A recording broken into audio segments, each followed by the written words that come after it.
Hey, okay, so calculus, folk. What we're going to do is take another look at the volume of revolution when you take a region and then have it go around an axis and it generates a volume. So this is just another example. Actually, it's got two curves involved this time, and we end up with something that they call the washer method. Okay, so very quickly then what we do is, let's read it, calculate the volume generated when the region bounded by y equals the square root of x and y equals 1/2 x is rotated about the x-axis. Okay, so as a student, then what you're bound to do is go, well, first let me see what region you're talking about.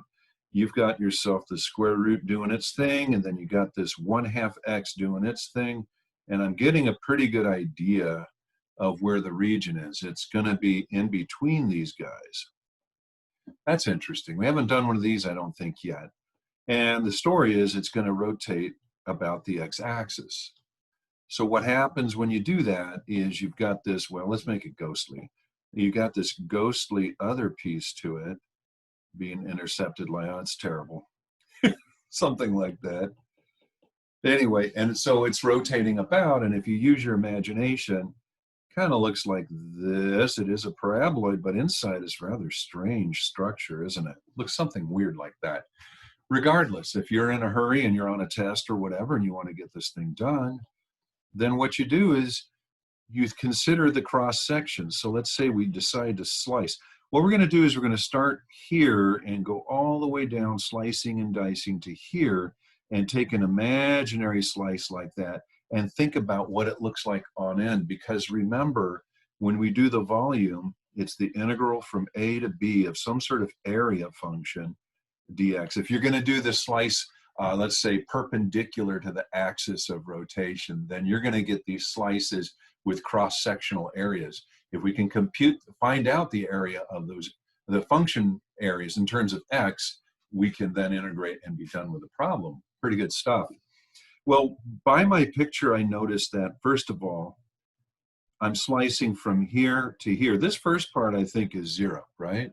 It's not a think. I know that they run into each other, but I think the problem here that bears study is to wonder, where these guys run into each other. So you would take perhaps the y is equal to the square root of x and y is equal to 1/2 x and attempt to solve it.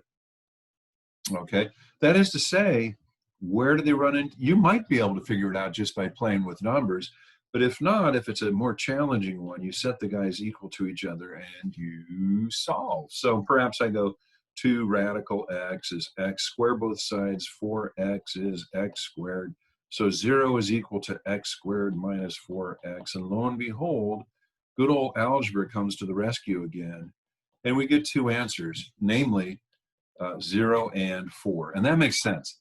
4 squared, the square root of 4 is 2. 1/2 times 4 is 2. That's where they meet. This point here is 4, 2.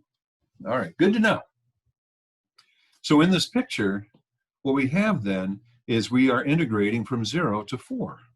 So far our volume is the integral from 0 to 4 and then dx. I say it's important to know who you're integrating with respect to, which variable, x or y. If you are slicing the x-axis up into little dx's or delta x's, you should go, of course I'm integrating with respect to x then, because it's dx. But if I'm slicing and dicing the y-axis, then it's dy, and everything has to be in terms of y. So you can make yourself a little chart like, well, if I'm slicing, then you know what I mean, however it is that you want to remember. But I just think of it as these are little differentials, and if it's got the name x, then I'm integrating with respect to x. Okay, so with that in mind, what we do then is we do think of ourselves as looking at, that's my way of looking at the cross-sectional area. Okay, so notice where I sliced it at an arbitrary x, and you can see that it touches the top and the bottom, but in terms of 3D, it's like slicing this way. Can you imagine something like that as your cross-sectional area? And the x-axis is poking through the middle? Because that's really what's happening. So then this is like 2 concentric circles. And the area is equal to the, well, one way to do it in geometry was take the area of the big circle minus the area of the smaller circle. What do you think about that? So you'd go, well, let's say I've got a little r and then I've got a big R for 2 radii. Okay, so I would go the area is pi big R squared minus pi little r squared. And that's what we're going to work on. We're going to work on that guy right now. Okay, so what is big R and what is little r in our picture? Okay, now you have to go back to the graph and go, well, from here to here, I think I'm pretty good to say that that's little r. You know what that guy is? That's the smaller, the lesser function, the one that's got a smaller y value in this case. And the larger r is here. So you got the larger one and the smaller one. And we're calculating the areas. So in that case, what we do is we go, well, we're going to do this. We're going to go pi big R squared minus pi little r squared. And what are those guys? Those are the functions. Those are the functions. This is 1/2 x, and this guy here is the square root of x. And we got the thing solved, right? We just have to integrate and we're done with the problem. So you can pause and ponder how this is set up. The rest is just straightforward integration. Okay, let's do it. Got to know the answer. So we got integral 0 to 4. I'm going to factor out, actually, I do this when I do these enough times, I end up going, just say, take the pi out of the way. You can factor it out of both. Square the first guy, x, minus square the second guy, 1/2 x squared. Can't do squaring, can I? 1/4 x squared dx. So upon integrating, we've got a pi and then 1/2 x squared and then minus 1/12 x cubed from 0 to 4. So as you can see, it's pretty routine. The 0 is not going to contribute anything, is it? You plug it in, he's gone. But in this case, I've got 16, but half of that is 8 minus, and now I got 64 over 12. Or you can go, this is 4. Look at me, old school, 4, 4. I'm going to lose one of the 4s, and I'm left with 16 over 3. So 16 over 3. Is that right? And that's all she wrote on that one? Okay, and then you just finish it off. Let's see, over 1, so that's times 3, so this is 3. So it's 24, it's 8/3, isn't it? Okay, so 8 pi over 3.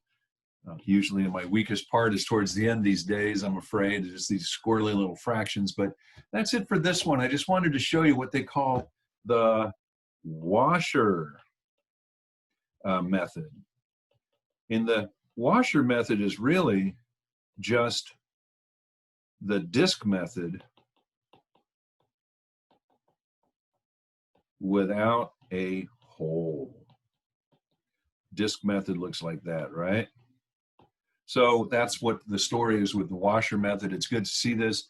The only thing I'm not sure of is, did I get the answer right? You can email me. But anyway, that's how that's done. And we are going to go into the next one, which is just as fun.